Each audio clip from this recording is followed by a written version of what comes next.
Saya bergabung dengan SMK Kristen Dua Temuan sejak tahun 2017 Oktober. Nah, di benak saya pertama bagaimana mengembalikan marwah SMK itu kepada koridornya. Bahwa SMK betul-betul harus kembali menempatkan posisi sebagai sebuah sekolah kejuruan. Di mana harapan kita bahwa anak-anak paling tidak harus memiliki keterampilan atau kompetensi yang berhubungan dengan dunia kerja. Hai Vocational Friends, jadi kali ini kita mau berbincang-bincang mengenai profil sekolah atau promosi sekolah ya teman-teman.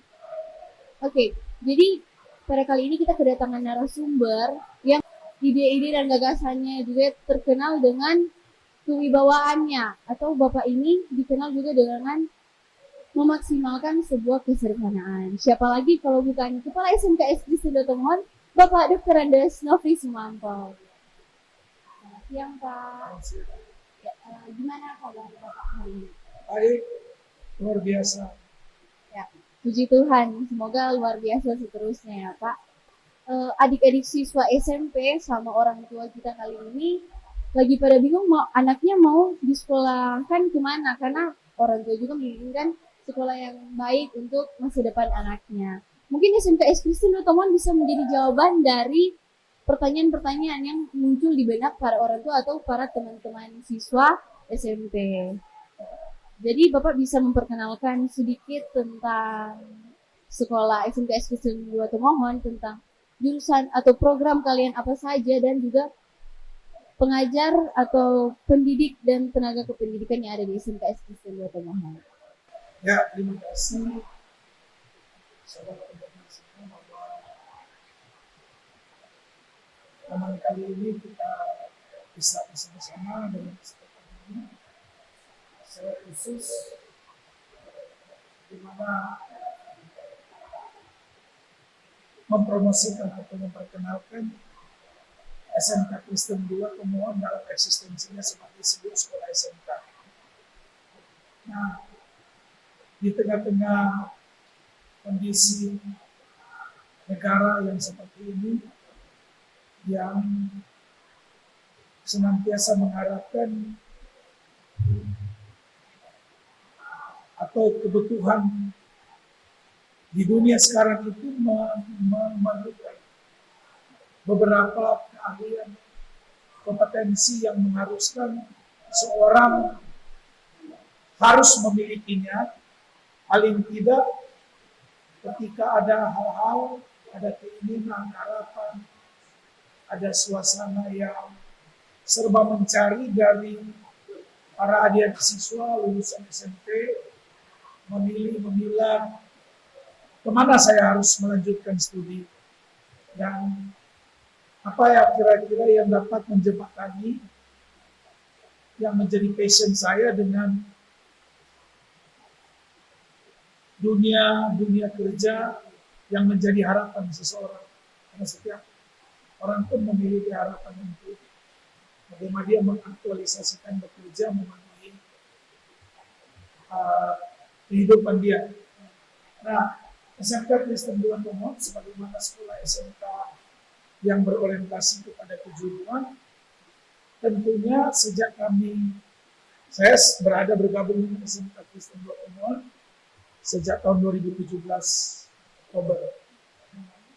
Nah, di benak saya pertama bagaimana mengembalikan marwah SMK itu kepada koridornya. Bahwa SMK betul-betul harus kembali menempatkan posisi sebagai sebuah sekolah kejuruan. Di mana harapan kita bahwa anak-anak paling tidak harus memiliki keterampilan atau kompetensi yang berhubungan dengan dunia kerja. Nah, keterampilan yang berhubungan dengan dunia kerja itu membutuhkan kompetensi-kompetensi yang berhubungan dengan baik itu merupakan sikap, attitude, atau berupa kompetensi yang berhubungan dengan soft skill yang menjadi penunjang dari sikap untuk mendukung anak-anak ini mendapatkan keterampilan-keterampilan sesuai dengan jurusan atau kompetensi keahlian yang dia pilih. Maka kami SMK Kristen dulu mulai memperkenalkan bagaimana mengubah pola yang ada di lingkup SMK Kristen 2 menjadi sesuatu betul-betul mengena dengan apa yang dinamakan dengan sekolah kejuruan. Maka mulai tahun 2017 di awal 2018 kami merancang tanpa mengabaikan standar kurikulum nasional yang kami pandang perlu dikembangkan karena masih merupakan sebuah kurikulum yang berbentuk standar, mendekatkan dengan apa yang ada di dunia kerja, sehingga nantinya apa yang kita lakukan, sistem pembelajaran, proses pembelajaran, kegiatan-kegiatan di dalamnya betul-betul menunjukkan sebagai orang-orang yang langsung berhubungan dengan kebutuhan atau sikap kerja, kompetensi yang ada sesuai dengan dunia kerja yang ada di kompetensi kalian.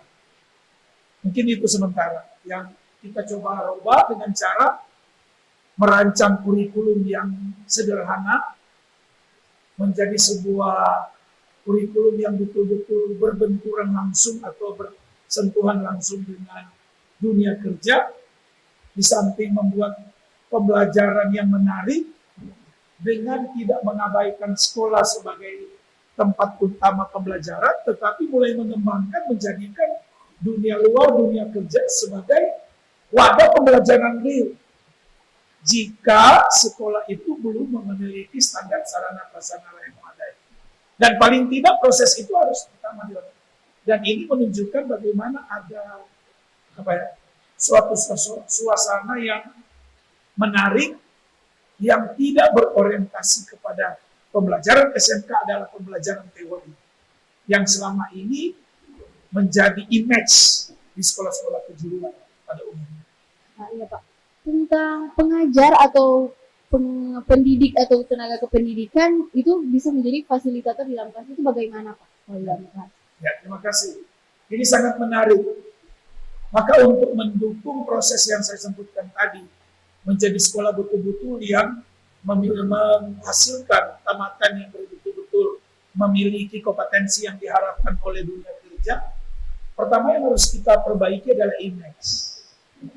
Memperbaiki image, mengubah paradigma berpikir dari pendidik maupun tenaga kependidikan supaya betul-betul memahami tentang posisi dia, fungsi dia. Karena selama ini guru hanya menjadi orang yang mentransfer ilmu. Ya.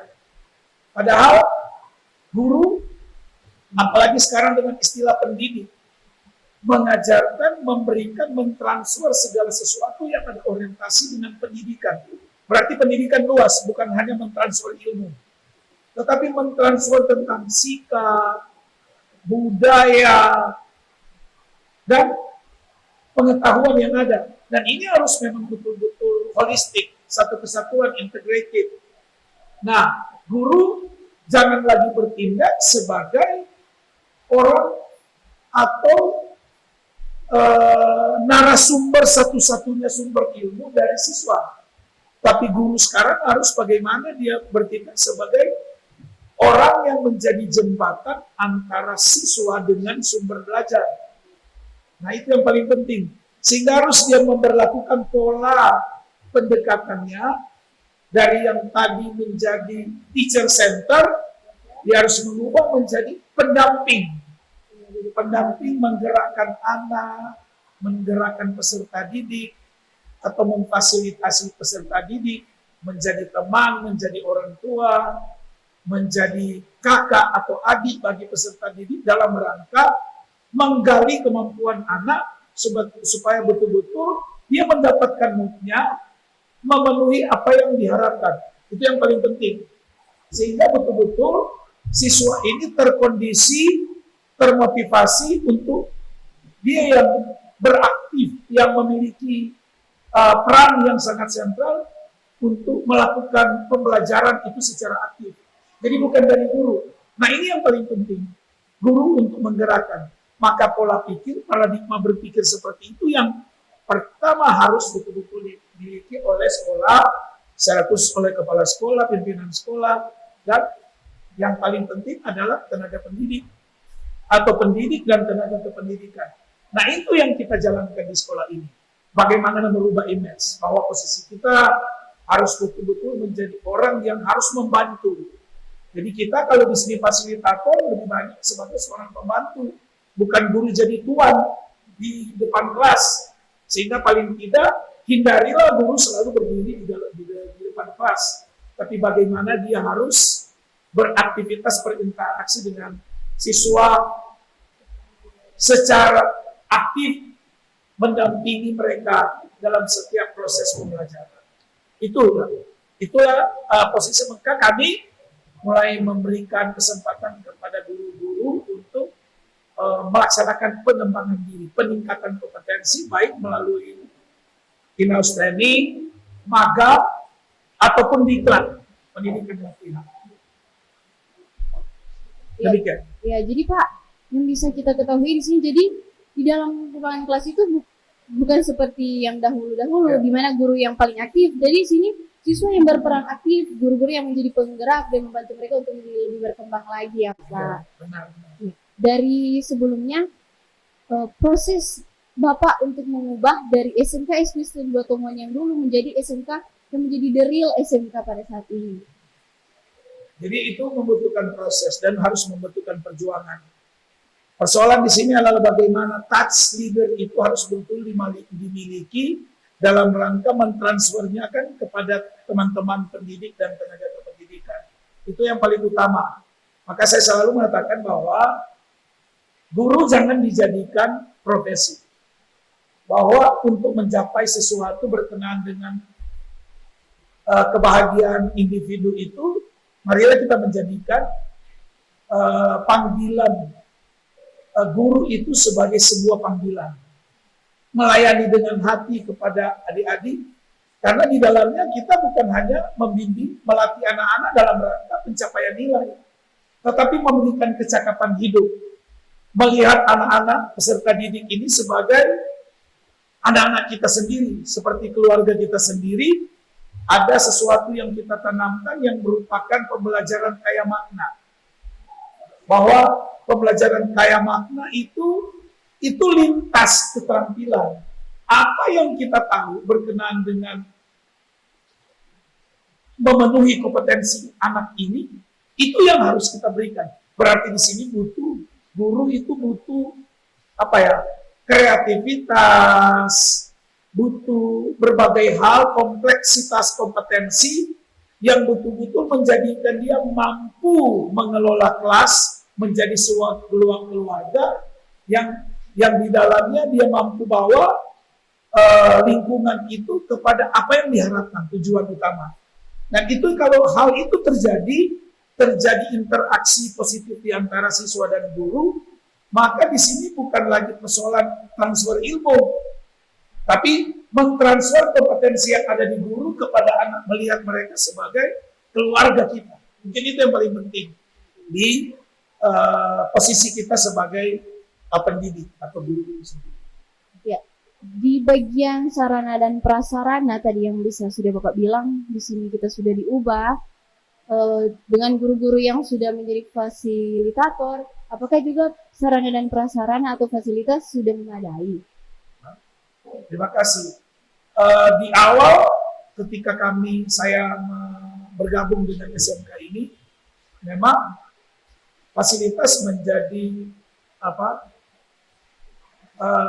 program prioritas.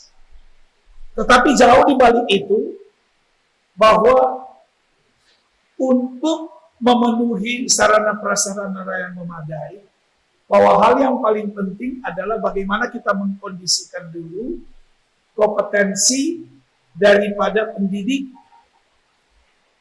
yang ada di lembaga ini, SMK Kristen 2, agar betul-betul memiliki kompetensi yang memadai, supaya ketika kita mulai menyasar kepada program pemenuhan standar sarana prasarana yang sesuai dengan apa yang diharapkan dunia kerja, itu bisa dihandle atau dioperasikan oleh tenaga pendidik.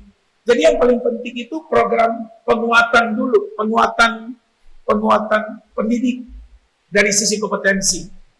Nah, program pertama yang saya lakukan dari situ, kemudian setelah dalam beberapa waktu kemudian melihat perkembangan, maka kita melihat sudah saatnya kita menstandarkan sarana prasarana yang ada di sekolah dengan cara memberdayakan dana BOS dan usaha-usaha kegiatan mandiri sekolah dalam rangka memenuhi baik itu peralatan maupun sarana, dan bagaimana pendekatan kepada kita terhadap stakeholder, apakah itu dunia kerja, dinas pendidikan daerah Provinsi Sulawesi Utara, bahkan dengan Kementerian Pendidikan dan Kebudayaan, untuk senantiasa proaktif dalam memenuhi data Dapodik itu sendiri dalam hal hubungan dengan pemenuhan standar. Peluang-peluang yang ada yang menjadi program kementerian, senantiasa itu kita harus mampu mengantisipasi, mampu mensiasati, dan memberdayakan tenaga-tenaga yang betul-betul mampu mengeksekusi di bidangnya, supaya berbagai sumber dalam rangka memenuhi sarana prasarana sekolah itu secara perlahan itu dapat terpenuhi. Pemenuhan standar sarana prasarana itu tidak secepat yang kita harapkan. Butuh perjuangan, butuh waktu, butuh program berjenjang. Tetapi harus optimis. Walaupun dari sisi prinsip kita di awal bahwa paling tidak ketika kita memiliki tenaga kependidikan dan pendidik yang sudah mumpuni, yang berkompetensi, maka kita mulai memaksimalkan apa yang ada di sarana prasarana yang ada di SMK Kristen 2, sambil mulai melaksanakan peremajaan yang berstandar dunia kerja. Iya, jadi adik-adik sekalian, semua orang tua sekalian sudah bisa mengetahui di mana guru-guru atau tim pengajar di sini atau fasilitator itu sudah berkompetensi dan juga dilengkapi dengan fasilitas-fasilitas. Jadi anak-anak yang masuk SMK Kristen akan terpenuhi dan juga akan difasilitasi, ya Pak. Ya. Nah, berkaitan dengan eksistensi SMK itu bagaimana, Pak? Untuk eksistensi SMK Kristen 2 pemohon, kita tetap berkiblat kepada apa yang menjadi kebijakan Kementerian Pendidikan dan Kebudayaan. Kita bersyukur bahwa dalam proses SMK Kristen 2 pemohon melaksanakan tugas di dunia pendidikan, yang kita mulai awali dengan terobosan-terobosan awal, baik dalam proses pembelajaran baik yang dilaksanakan di lingkungan sekolah atau keluar sekolah.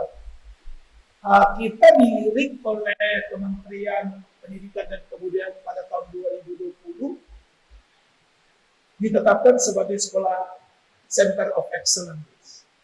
Nah, ini membuktikan bahwa ada lompatan-lompatan yang sudah kita buat yang kira-kira bersesuaian dengan kebijakan Kementerian Pendidikan. Dan itu yang menjadi acuan kita, baik dalam rangka pembenahan perwajahan sekolah, eksistensi tentang proses belajar mengajar yang memadai sesuai dengan SMK, sekolah menengah kejuruan itu sendiri, yang betul-betul berkiblat dengan dunia kerja, atau bentuk-bentuk pemenuhan sarana pendukung lainnya. Ya, manajemennya harus berbasis manajemen data dan digital. Nah, hal-hal itu yang kita mulai kembangkan dan perbaiki sedikit demi sedikit. Apalagi dengan munculnya kebijakan pemerintah yang mendudukkan SMK pada posisi SMK itu adalah SMK yang real SMK. Ketika SMK itu melaksanakan program link and supermatch. Ya, perkawinan massal antara SMK dengan dunia kerja dengan mengimplementasikan, mewujudkan apa yang dinamakan dengan 8+I. Bahwa SMK dikatakan SMK ketika dia melakukan sinkronisasi kurikulum antara sekolah dengan dunia kerja. Kedua, dia melakukan magang guru. Mahasiswa ya Pak yang Atau yang kedua yang tepatnya sebelum magang guru, bahwa dalam proses pembelajarannya dia harus melaksanakan pendekatan pembelajaran berbasis proyek yang disusun bersama dengan dunia kerja. Jadi proyeknya harus bentuk proyek real, baik berbentuk produk atau jasa. Ketiga, yang saya sampaikan tadi, bahwa harus melibatkan instruktur dari luar, pengadaan guru tamu, supaya apa? Pembelajaran yang ada betul-betul situasi dunia kerja yang ada di dunia kerja itu dapat dibawa oleh instruktur di pembelajaran di sekolah, dan apa yang terjadi betul-betul real. Jadi menghadirkan guru tamu. Yang ketiga, keempat, bahwa untuk mencapai kompetensi yang memadai supaya guru-guru kita tidak memiliki kesenjangan kompetensi dengan dunia kerja, guru-guru kita harus melaksanakan magang. Ya, jadi harus magang. Apakah itu kita bareng magang guru ketika anak melaksanakan PKL? Jadi harus anak melaksanakan program praktek kerja lapangan itu harus minimal dilaksanakan 6 bulan.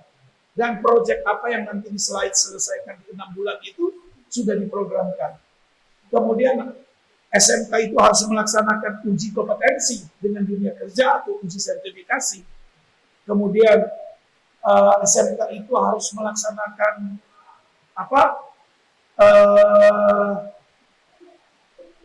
pengadaan TEFA.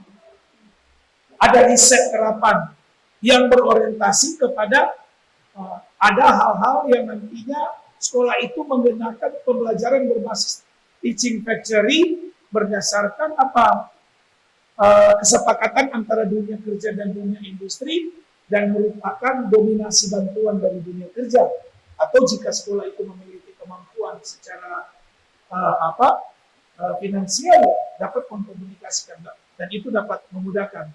Keempat, harus ada kerjasama bagaimana lulusan kita dapat direkrut oleh dunia kerja. Kemudian kita harus senantiasa melaksanakan program yang ada hubungan dengan apakah dunia kerja itu memiliki program ikatan dinas, bantuan-bantuan, ya paling tidak dapat diberikan kepada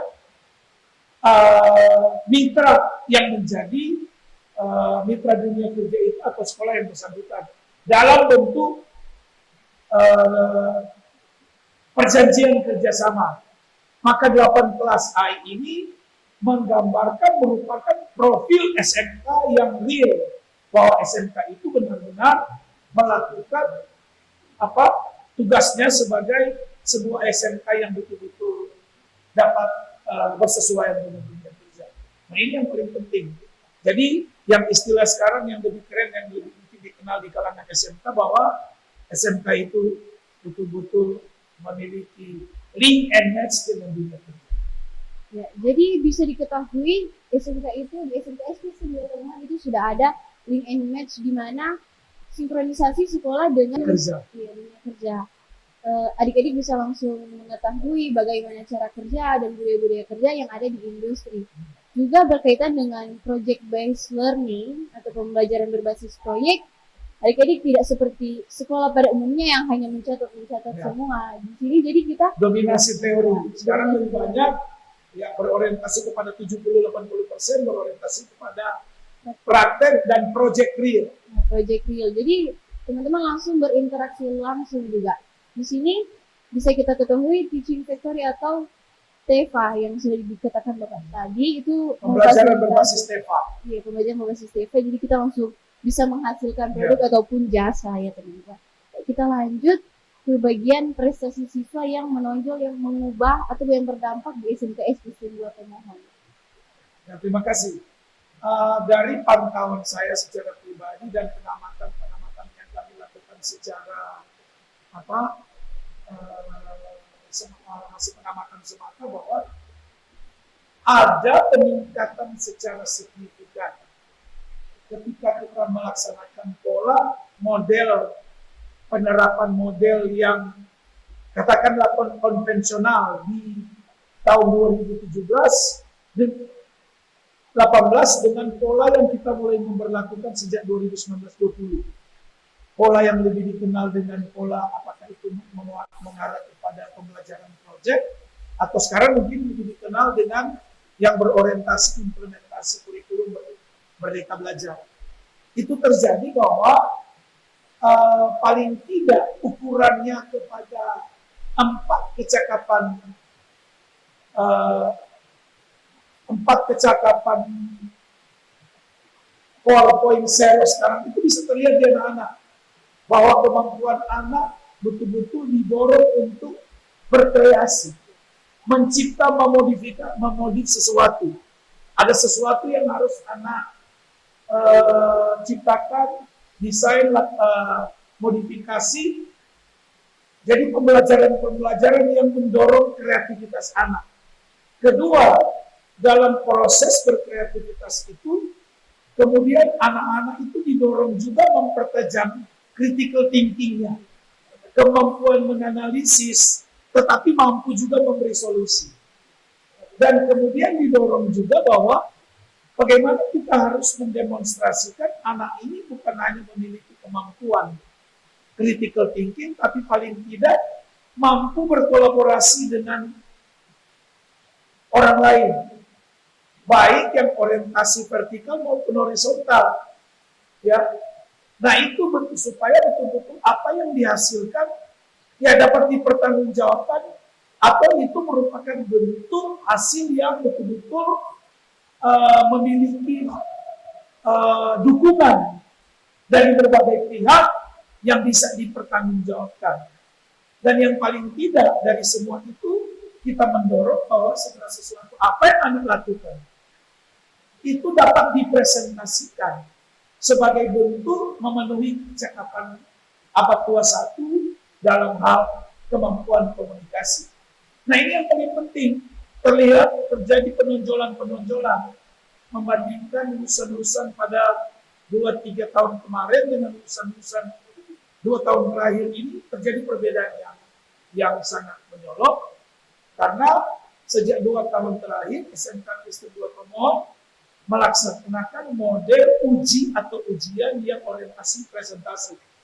Tidak lagi dalam bentuk ujian tertulis, tapi bagaimana kita mengajak, mendorong anak, membimbing anak, memfasilitasi anak dapat menyusun proyek yang dia buat dalam bentuk laporan dan PowerPoint, dan dapat dipresentasikan kepada tim juri yang tim assessment yang menghadirkan dunia kerja dan dunia industri. Mungkin itu yang paling menonjol, dan itu sangat terlihat. Iya Pak. Dia juga dengar dari teman-teman atau orang sekitar, katanya SMK SDN 2 Pemohon udah beda dari yang dulu, udah lebih wow sekarang, udah lebih meningkat. Dan dia rasa itu sangatlah dia rasakan, karena pada saat itu dia masih SMP dan sekarang dia masuk SMK, dia dapat merasakan di mana perbedaan SMK dulu dan SMK sekarang. Yang dimana orang sekarang sudah tidak memandang lagi sebelah mata untuk SMK, jadi sudah lebih berkembang.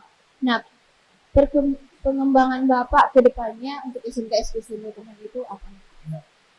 Yang mencermati apa yang dikatakan tadi, bahwa sebenarnya persoalan kita bukan wow tidaknya, tapi itu bagaimana kita membangun image di masyarakat bahwa SMK itu punya tempat di masyarakat.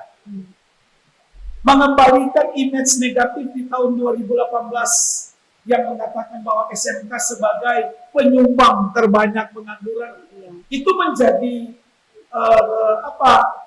permasalahan besar, PR besar bagi keluarga besar di SMK. Maka paling tidak bahwa kemampuan SMK, satuan pendidikan yang ada hubungan dengan SMK, mengubah citra, image dengan hal-hal yang sifat nyata, bukan berbentuk verbalisme, bukan berbentuk berorientasi kepada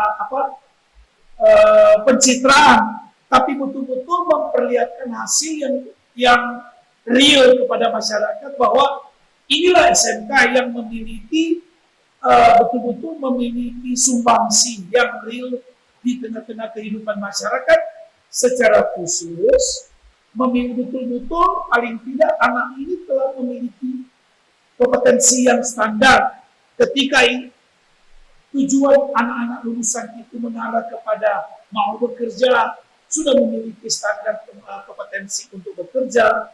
Ketika anak ini melanjutkan, paling tidak memiliki kualifikasi akademik yang memadai, sehingga berbeda dari lulusan-lulusan yang lain, ataupun paling tidak ketika kedua-duanya tidak menjadi pilihan anak-anak atau lulusan ini, dia dapat melakukan usaha atau kegiatan wirausaha. Paling tidak, dan ini yang senantiasa didorong.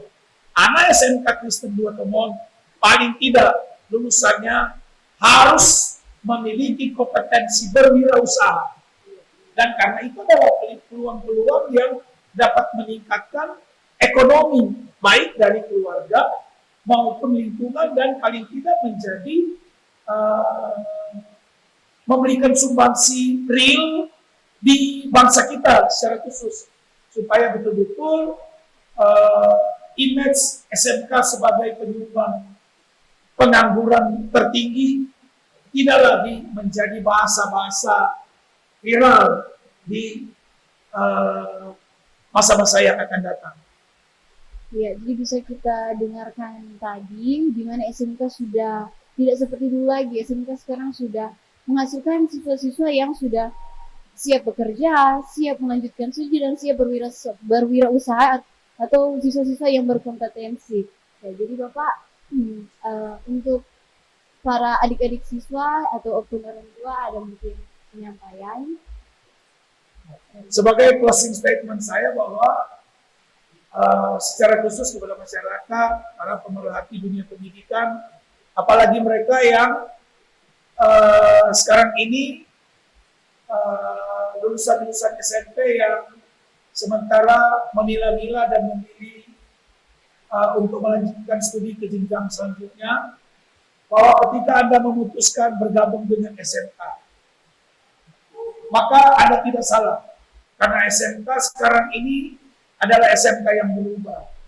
SMK yang betul-betul SMK yang berorientasi kepada kejuruan, yang memaksimalkan kejuruan, yang tidak berorientasi lagi kepada pembelajaran-pembelajaran yang sifatnya konvensional, tetapi betul-betul bersentuhan langsung dengan hal-hal kompetensi yang ada di dunia kerja, yang meliputi kompetensi sikap, soft skill, dan hard skill. Ketika Anda bergabung dengan SMK, Anda tidak salah memilih. Dan bagi Anda di masyarakat Kota Tomohon, Minahasa, dan sekitarnya, mari bergabung dengan kami SMK Kristen 2 Tomohon. Ketika Anda memiliki dan memilih pilihan SMK Kristen 2 Tomohon, pilihan Anda telah tepat, dan Anda membantu diri Anda dalam rangka memenuhi masa depan Anda.